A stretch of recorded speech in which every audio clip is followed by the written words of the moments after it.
Welcome back. This is going to be the first installment of a series that I've wanted to do since I started the channel recently, and that's talk about cool tools. These are tools that I use and I have found through trial and error, and hopefully I can help you guys not make the same mistakes and help you see things that maybe you're not going to find on your typical YouTube paid sponsor reviews. Not that I'm gonna like trash anything. That's not the goal by any means. I just want to show the tools that I've used, and hopefully, most of these are going to be tools that I find very helpful and very good. And like many of you, when you go to buy something, you look for videos on YouTube or social media or anything, and sometimes the information is a little bit lacking.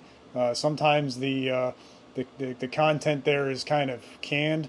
So this is going to be a little bit more raw, and it's going to apply to niche hobbies like this one.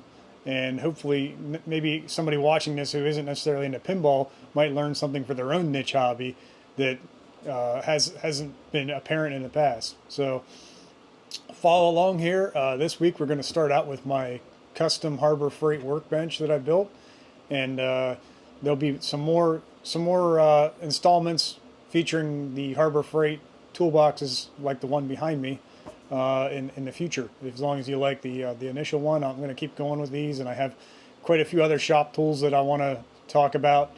So stay tuned, and I hope you like these.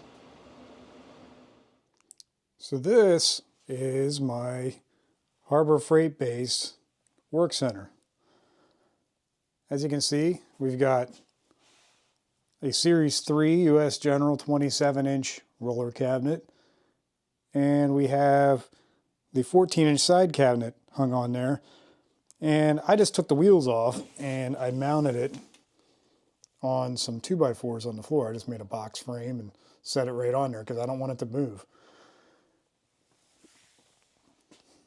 Now, you may be asking yourself, why didn't you just buy a 42-inch? Because that's the exact dimensions of this when it's done. Well, I sit here and rivet, and in my case, I like to have this drawer out with my rivets, so I can pull my rivets out with my left hand, sit here in my chair, and do the riveting right here. The 42-inch roller has one big drawer on the top. Now I'd be reaching down farther to get to that first narrow drawer to get my rivets out. And that first narrow drawer won't fit my container of rivets. I think it's not quite deep enough. So that's kind of the reasoning I was going for here. You know, everybody's a little bit different, but in my case, this worked out perfectly. So my initial impressions of the Harbor Freight Work Center, I'm very pleased with it. You're probably wondering why I got white. Well, all the dust in my shop is white. And I had a blue toolbox before, and it just was constantly covered with white dust. And in this case, the drawer pulls are black. They do show the dust on there, but I really like the brightness of the white toolbox. It looks awesome in here with everything else being white, and keeps things brighter and cleaner. And it's just a really nice look, I think. If you can get away with it, you know, everybody's hobbies are a little bit different. And, you know, for some people it might work, some people it might not. But in my case, the white was just fantastic. And then I went and I added the Harbor Freight paper towel holder, the glove holder, and this magnetic tray, which holds my finishing tools that I need access to most often. Then I know they got like a dock and I'm not looking around for them. You know, they just have their own home and that's where they should be. And when I'm clearing off a bench, that's where they go when they're done. Real easy. Out in the open, you can see them, real visual. On this side, I got my little mini torch and my WD-40, which are two things I use pretty often. And I have some of those magnetic hooks also from Harbor Freight. And you can't have too many of those. I just want to see white ones. I just buy a couple more because sooner or later, you're going to have something you can hold on them. Now, these drawers are like really smooth. This is probably bad, but I'll actually pull these out sometimes and put my foot up on them as a footrest, and they're just dead strong. They don't flex. I I really can't say enough good things about these Harbor Freight boxes and the price point that they sell them at, because you know, compared to the old Craftsman style, the metal is much thicker. Everything's much more rigid. You're really getting good bang for your buck. This drawer slides, the ball bearing slides, just they're strong. They're not gritty. They're nice and smooth. They feel substantial. And I have a Snap-on toolbox at work, and I can tell you that they compare very well as far as the functionality of the drawers and the sliding. Now, one thing I can say is the latches. The latches are these are plastic. And on the end cabinet, I actually had a bunch of them were broken when it arrived because of the way it was shipped. I just took them out because, to be honest, if you're not rolling the toolbox, they're pretty unnecessary. So in most cases, I have all these in. But the other nice thing is, on the Series 3, there's these little latches underneath. Let's see if I can show you here. The little finger latches go the entire width of the drawer now. And I think in the previous version, they only went so far. Now there's little detents for your fingers the whole way across, which makes it much handier. Another interesting point here is that these drawers are not swappable.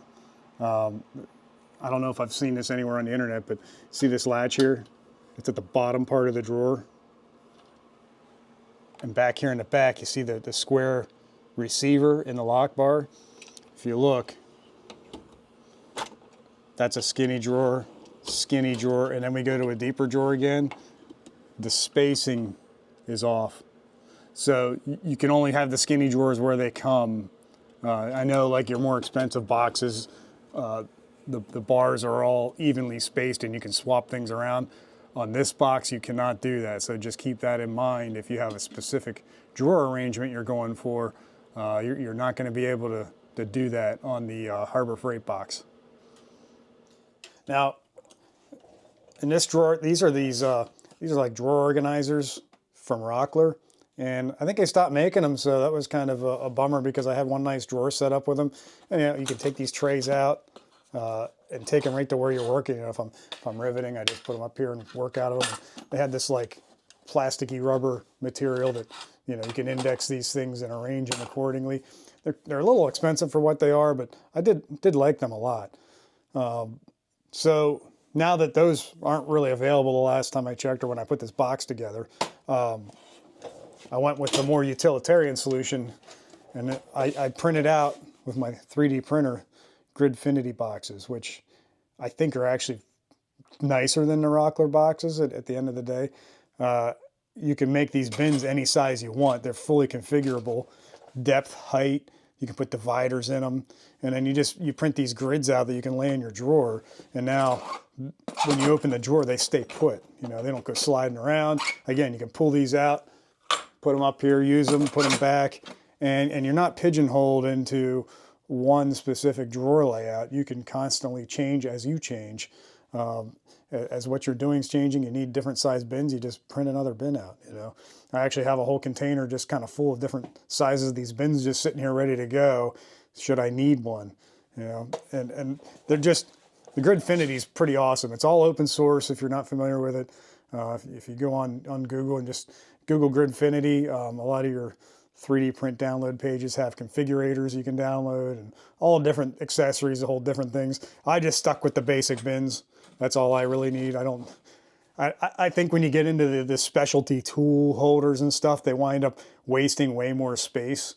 You know, to me, I need all the space I can get. So having a special holder that takes up 3 times the size of my pair of digital calipers doesn't really make much sense to me. So I stick with the bins, and so far I love it. They work great. You know, I've over here where I have my flaps. I configured, this is the same bin, but I configured it with dividers. So now these little containers, these little jewelry containers I got, they fit perfectly in these little dividers and organize all my flaps. And I even configured them for my bigger flaps as bigger bins. So super nice and highly configurable, and you can't beat it. Not to mention the price. I mean, you're printing these bins out for pennies. Moving up to the top, I put a Home Depot butcher block top on this and modified it. To mount it on here, all I did was I had some 3/4 inch plywood, some birch plywood, and I just cut panels to fit inside the lip on the top of the toolbox, you know, kind of like a perfect fit.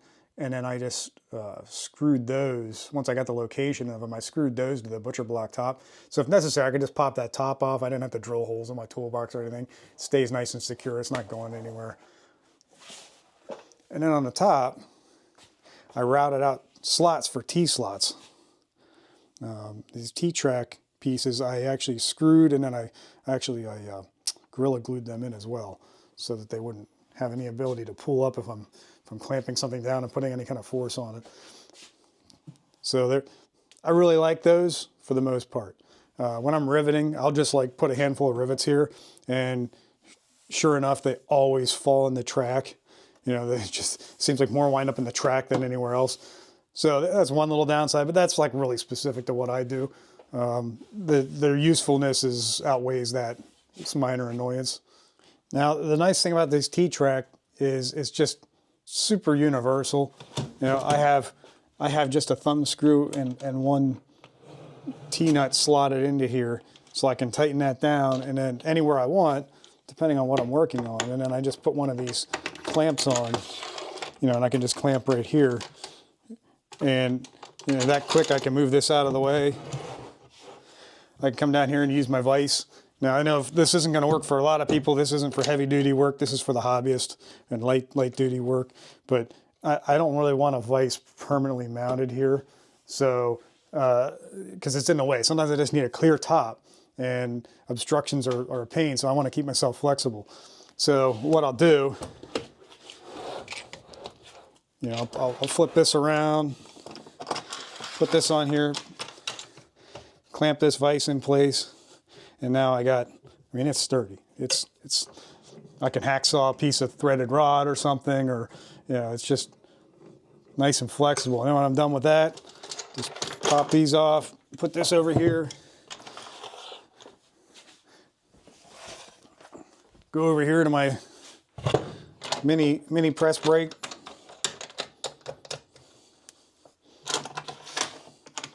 Actually, I usually set this up on the edge because of the handle, but for demonstration.